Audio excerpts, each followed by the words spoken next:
Proud of you, very proud of you কথাটা বুঝি পুরো দেশের হয়েই শরফুদ্দৌল্লাহ ইবনে সৈকতকে বললেন তামিম ইকবাল। চট্টগ্রাম পর্বে নিজেদের প্রথম ম্যাচ শেষ করে মাঠ থেকে বেরিয়ে যাচ্ছিলেন তামিম। সেই সময়ই মাঠে প্রবেশ করেন আম্পায়ার সৈকত, কেননা পরের ম্যাচ পরিচালনার দায়িত্বে থাকবেন আইসিসির এলিট প্যানেলের এই আম্পায়ার।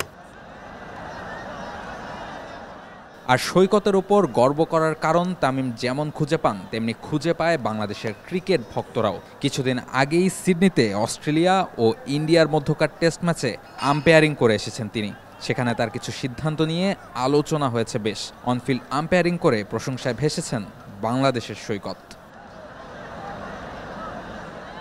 এবার বিপিএলেও ম্যাচ পরিচালনা করতে দেখা যাবে তাকে। চট্টগ্রাম পর্বের প্রথম দিনে চিটাগাং কিংস ও খুলনা টাইগার্সের ম্যাচে নিজের দায়িত্ব পালন করবেন সৈকত। সে কারণেই ম্যাচের আগে নিজের প্রস্তুতিটাও সেরে রাখছিলেন তিনি। 2010 সাল থেকে আন্তর্জাতিক ক্রিকেটে আম্পায়ারিং করে যাচ্ছেন তিনি। এরপর থেকে চলছে তার এই যাত্রা। এখন পর্যন্ত 16টা টেস্ট ম্যাচ, 63 ওয়ানডে ম্যাচ ও 52 টি-20 ম্যাচে আম্পায়ারের দায়িত্ব পালন করেছেন সৈকত।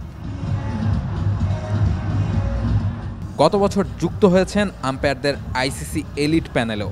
ফলে তখন থেকেই বড় প্রত্যাশা তৈরি হয়েছে সৈকতকে ঘিরে। তার প্রতিদানও সময়ের সাথে সাথে দিচ্ছেন তিনি। আন্তর্জাতিক অঙ্গনে রাখছেন বাংলাদেশের মান। রাহুল রায়, T Sports.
Bangladesh premier league 2025, 7টি দলের জমজমাট লড়াইয়ে মাতবে পুরো দেশ। দেখতে চোখ রাখুন টি স্পোর্টস নেটওয়ার্কে।